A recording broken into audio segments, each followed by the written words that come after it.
de justesse. Les règles de sécurité, on les connaît, on les applique, ensemble, du mieux que l'on peut. Mais, je ne sais pas si vous savez, on peut faire encore mieux. Mieux?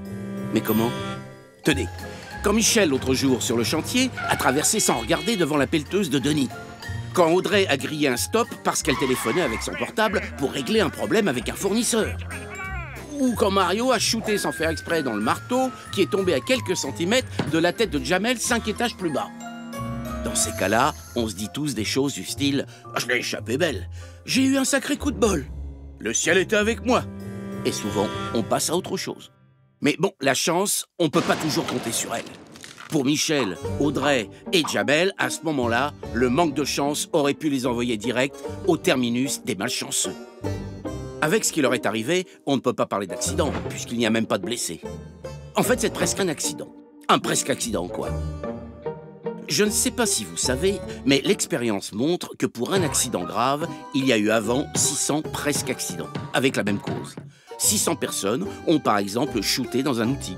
Et puis, il y a la 601e fois, la tuile. L'accident qui peut être grave, très grave. Et la 601, c'est peut-être vous, ou votre collègue. Alors si on prenait tous en charge, c'est presque accident. Parce que c'est là que l'on va pouvoir être plus fort en matière de prévention. Comment? En signalant d'abord ce qui aurait pu causer l'accident. Pourquoi Michel a traversé à cet endroit? Pourquoi Audrey n'a pas attendu pour téléphoner? Pourquoi un outil traînait? Pourquoi... Puis ensuite, il faut en discuter ensemble pour analyser ces presque accidents et trouver des solutions pour bien sûr éviter que ça recommence. Et qu'un jour, ce soit la 601e. Dans la remontée de ces presque accidents et dans les solutions à prendre, tout le monde a un rôle à jouer. Tout le monde, c'est-à-dire les compagnons, mais aussi les chefs. Parce qu'il arrive parfois que toutes les décisions ne puissent pas être prises sur le terrain. Et que du coup, les actions doivent être engagées plus haut, comme mettre en place des formations ou acheter du nouveau matériel, par exemple. Oui, bien sûr, quand on fait un chantier, on a tous beaucoup d'autres préoccupations que les presque accidents. On se dit souvent, c'est bon, on n'est pas là pour se plaindre, le chef il a autre chose à faire, ça fait encore des procédures, du papier.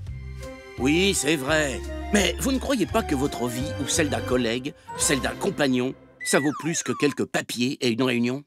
Parce que si on prend en compte les presque accidents, que l'on réfléchit ensemble et que l'on trouve des solutions pour qu'ils ne deviennent pas des accidents, là, on sera sur la bonne voie pour atteindre le zéro accident.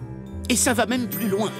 En plus de la diminution des accidents, ceux qui ont déjà mis en place cette démarche remarquent que ça renforce leur esprit d'équipe, leur mieux-être au travail, et même que l'ambiance est meilleure. Parce que la sécurité de l'autre est encore plus devenue l'affaire de chacun.